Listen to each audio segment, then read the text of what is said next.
김연아, 김연경, 김고, 김자진, 김유신, 김춘추. 우리가 일상에서 체감하지 못했을 뿐 한국 사회에서 김씨라는 성은 다른 나라에서는 찾아보기 거의 힘든 정도로 압도적인 비중을 차지하고 한국에서는 아주 당연한 것처럼 자리 잡아 있습니다. 그런데 이게 단순히 느낌이나 인상의 문제가 아니라 정확한 통계로도 드러나는 사실이라는 점이 더 흥미롭습니다. 2015년 통계청 인구주택 총조사 기준으로 대한민국에서 김씨는 1,068만 명, 전체 인구의 21.5%를 차지합니다. 그러니까 거의 5명 중 1명이 김씨라는 얘기가 됩니다. 더 놀라운 사실은 상위 3개의 성, 김이, 박이 전체 인구의 44.6%를 차지한다는 점입니다. 거의 절반에 가까운 사람들이 단 3개의 성을 공유하고 있는 셈이 되는 거죠.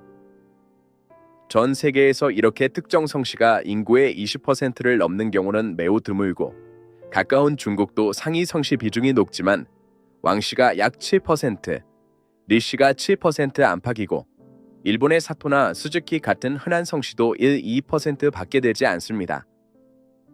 그래서 오늘은 한국에 왜 이렇게 김씨가 많은지 알아보겠습니다.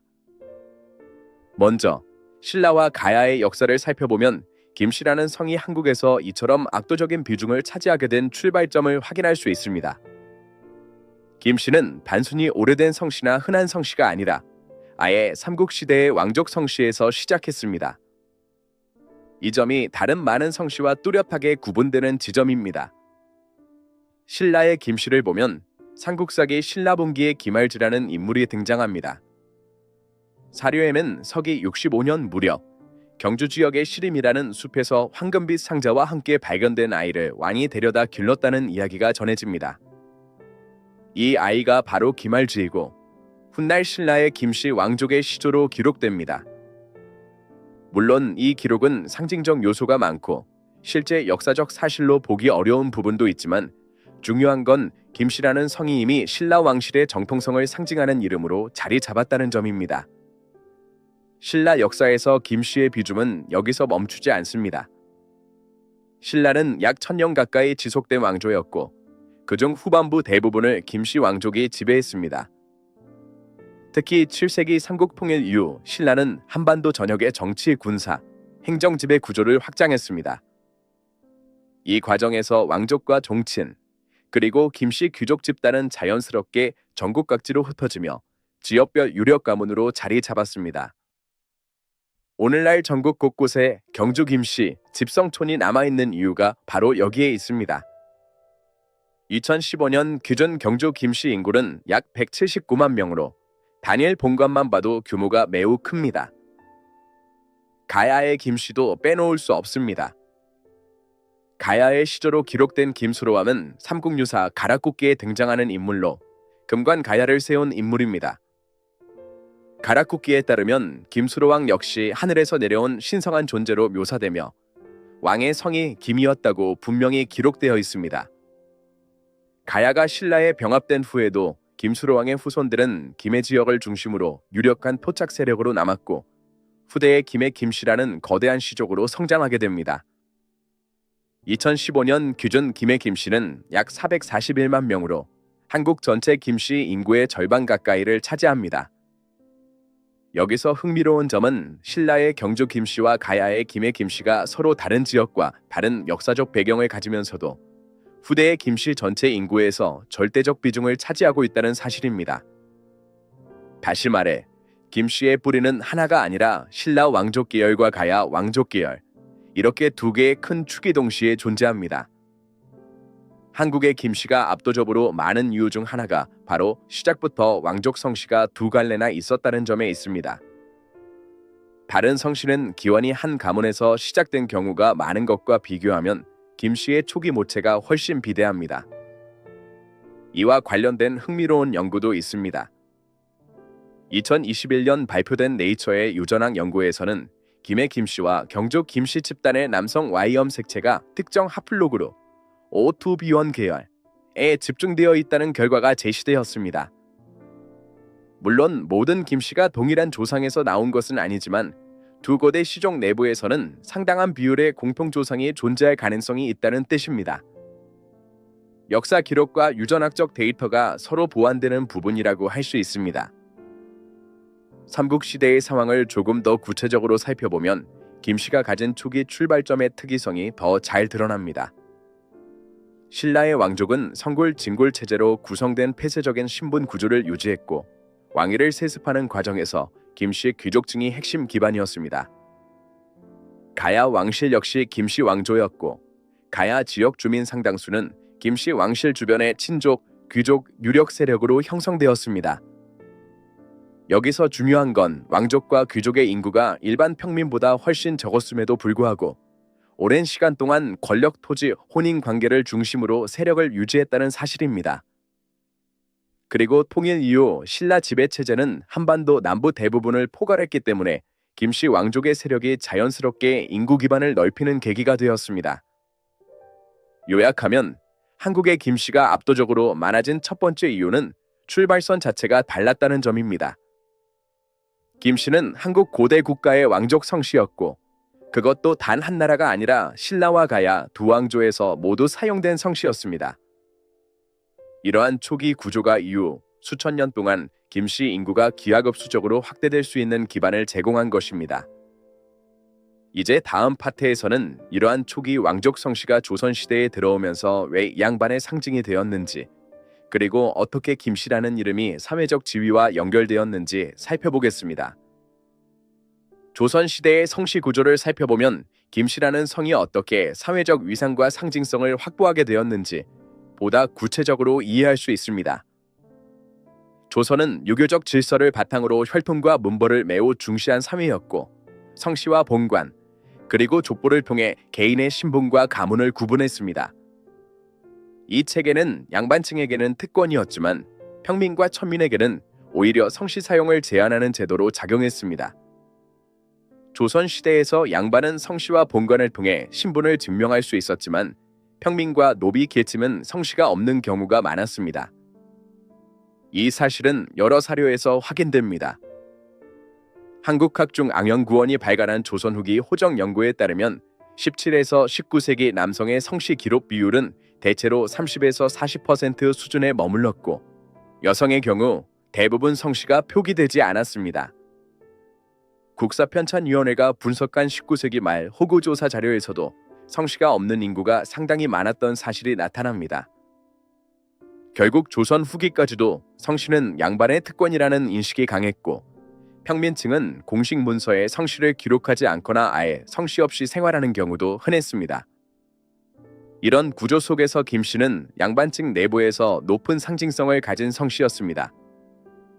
신라와 가야 왕족이라는 역사적 배경이 있었기 때문에 김씨는 조선시대 문벌사회에서 체면이 서는 성씨였고 지역별 유력 가문들이 김씨 본관을 중심으로 집성촌을 형성하는 경우도 많았습니다.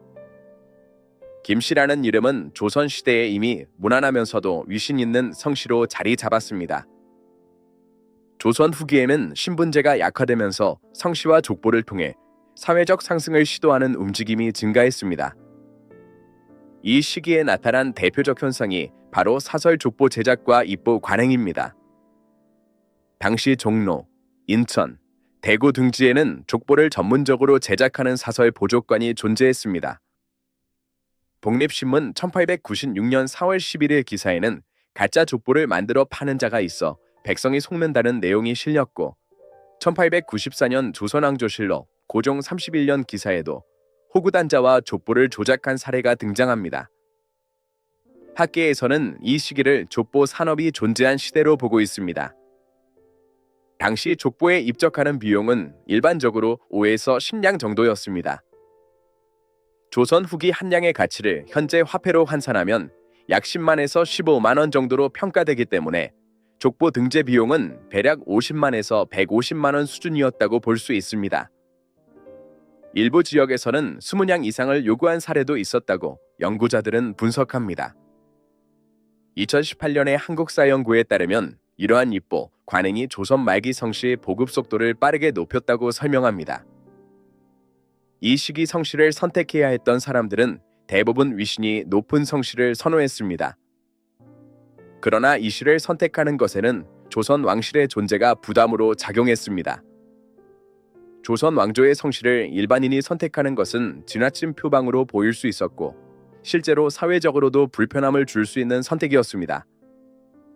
반면 김씨는 신라 가야 왕족이라는 점에서 역사적 권위가 분명했으면서도 조선 왕실과 직접적인 충돌이 없었기 때문에 사회적으로 안정적인 성씨였습니다. 김씨는 다양한 본관을 가지고 있어 지역이나 가문 배경에 상관없이 자연스럽게 선택할 수 있는 성씨였다는 점도 중요한 요소였습니다. 실제로 조선 말기 근대 초 성씨 등록 자료를 보면 김씨 선택 비율이 매우 높았던 사실이 여러 연구에서 확인됩니다.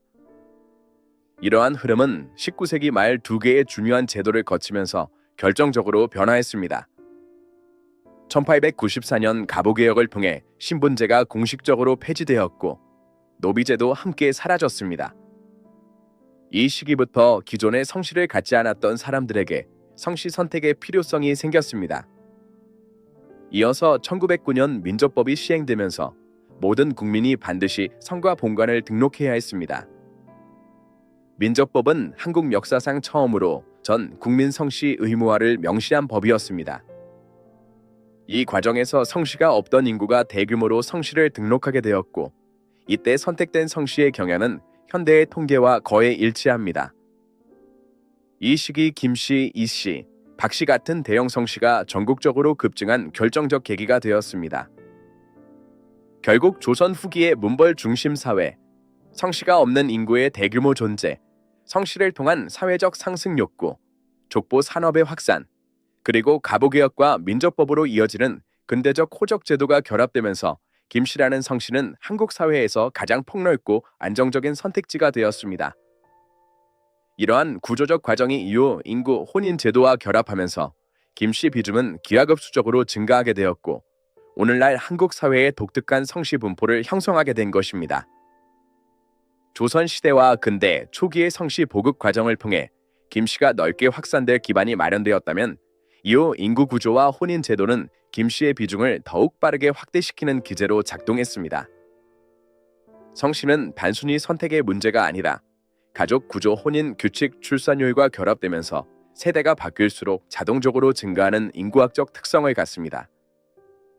이 부분이 한국 사회에서 김씨가 압도적으로 많아진 핵심 이유 중 하나입니다.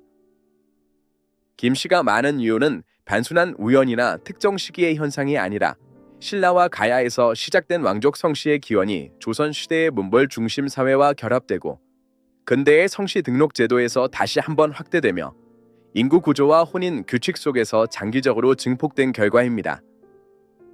여기에 조선 후기의 족보 산업, 가보개혁과 민족법 시행, 20세기 초 성씨 보급 과정까지 이어지는 일련의 역사적 흐름이 모두 맞물려 지금의 김씨 비중이 형성되었습니다.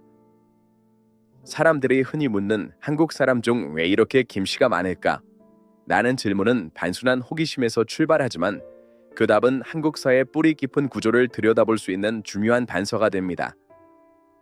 김씨라는 성씨의 역사는 곧 한국 사회의 신분제, 혼인제도, 법제도, 인구구조, 문화적 상징이 모두 교차하는 지점에 놓여 있기 때문입니다. 한국의 김씨가 많은 이유는 역사, 제도, 사회심리, 인구구조가 수천 년 동안 누적되며 만들어낸 결과이며 지금도 그 구조는 변화하고 있다. 김씨는 우연히 많아진 것이 아니라 한국 사회 구조가 만들어낸 가장 오래된 통계이다. 시사인 스토리였습니다.